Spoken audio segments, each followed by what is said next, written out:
चलिए ध्यान दिया जाए आज के इस वीडियो क्लास में। आज हम लोग जानने का प्रयास करेंगे तय की गई दूरी और विस्थापन के बारे में। ठीक है, 9th क्लास का चैप्टर 2। ठीक है, चलिए शुरू करते हैं। तय की गई दूरी और विस्थापन। तय की गई दूरी और विस्थापन के बारे में। ठीक बा, ध्यान दीजिएगा। तय की गई दूरी और क्या चीज़? विस्थापन। तो जब कोई कण किसी बिंदु के किसी बिंदु ए से बिंदु बी तक जाती है तो पथ की पूरी लंबाई कण द्वारा तय की गई दूरी होती है। जैसे कि चित्र में प्रदर्शित है 2.2। 2.2 चित्र में सामने प्रदर्शित है।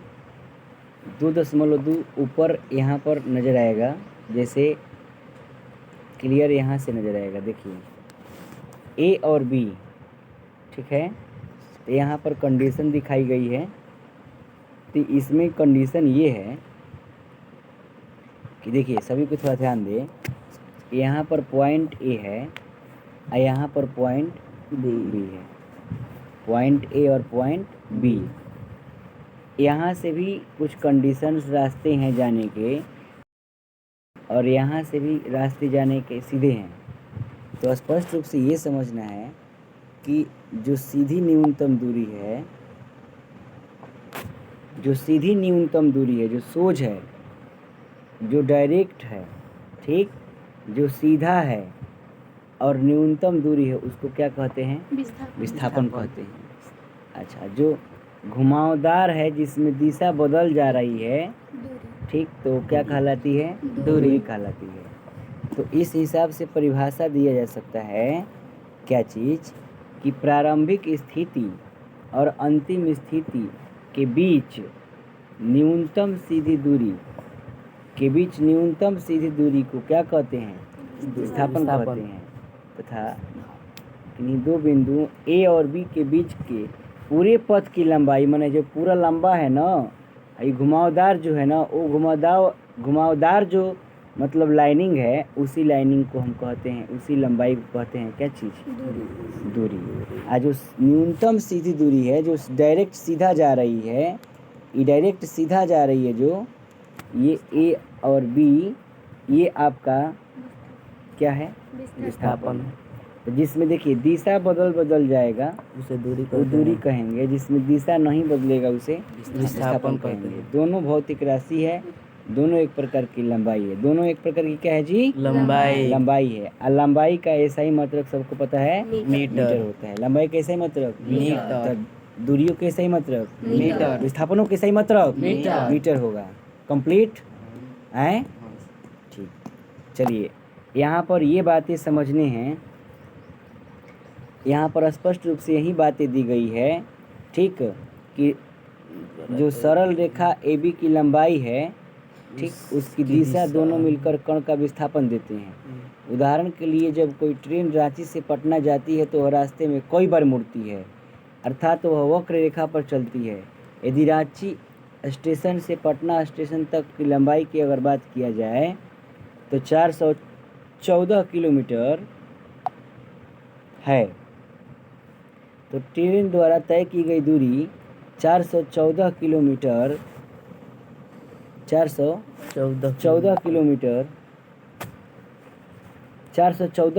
होगी, माने ऐसा अनुमान, ठीक। परंतु ट्रेन का विस्थापन जानने के लिए हमें रांची पटना के बीच केवल और केवल रेखीय दूरी पता कर लेनी होगी। माने क्या चीज़? सीधी रेखा। विस्थापन पता कर लेनी हुई। तो इसके साथ ही रांची से पटना की दिशा को भी ज्ञात करनी होगी, और उसके डायरेक्शन के हिसाब से रख कर हम अप्लाई कर ज्ञात कर सकते हैं। तो कहने का अर्थ ये बात कह रहा है, एकदम सिंपल। इसका मेन निचोड़ ये है कि इन्हीं दो बिंदुओं के प्रारंभिक एवं अंतिम स्थिति की अगर बात किया जाए तो इसमें जो न्यूनतम सीधी जो दूरी होती है ना, न्यूनतम सीधी जो दूरी होती है, उसी को विस्थापन कहते हैं। जो जिसमें डायरेक्शन बदल जा रहा है, वो पूरे लंबाई को, वो पूरे पथ की लंबाई को क्या कहते हैं? विस्थापन कहते हैं। सॉरी मिस्टेक, पूरे माने न्यूनतम जो दूरी होती है वो विस्थापन, जो जो जिसमें दिशा बदल रहा है उसको हम क्या कहते हैं? डिस्टेंस। डिस्टेंस बोले तो दूरी होता है। कंप्लीट। विस्थापन किन्हीं दो बिंदुओं के बीच के न्यूनतम जो सीधी दूरी होती है उसे क्या कहते हैं? विस्थापन। क्या कहते हैं? विस्थापन। अच्छा, किन्हीं दो बिंदुओं के बीच के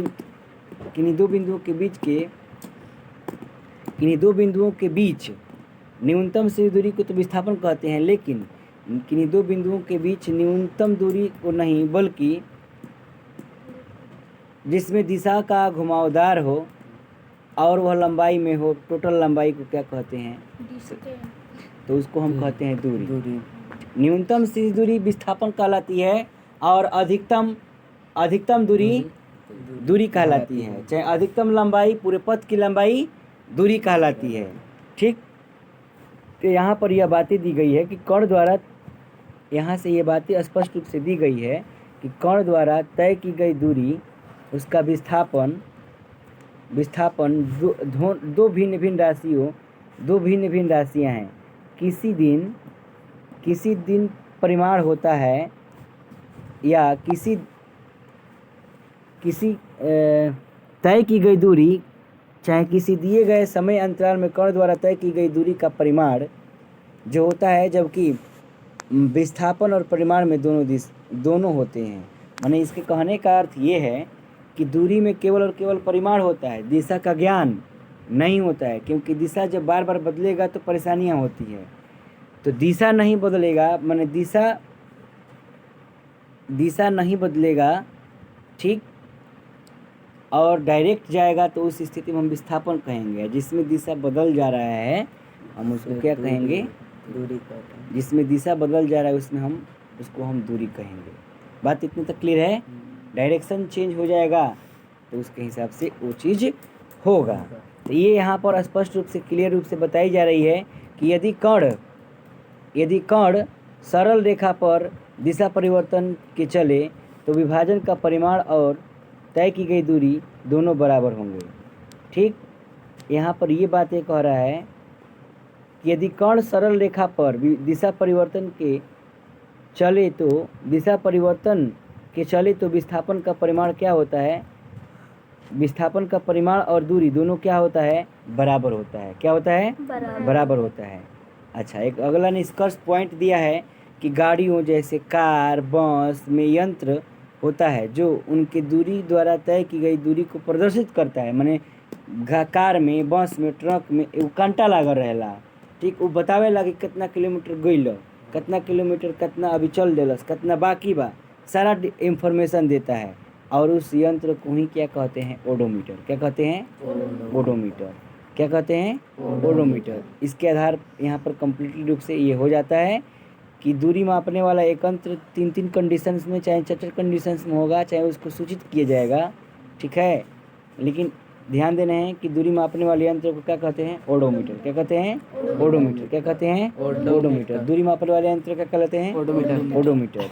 अब उसके हिसाब से अप्लाई होगा और तब जाकर के पूर्ण रूप से क्लियर समझ में आएगा कि कौन कहाँ, कौन कैसे कैसे टॉपिक है।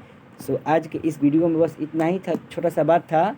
अब मिलेंगे आगे वीडियो में, तब तक के लिए इसको हम ड्रॉप करते हैं और जो भी बातें हैं स्पष्ट रूप से नेक्स्ट वीडियो में होगी।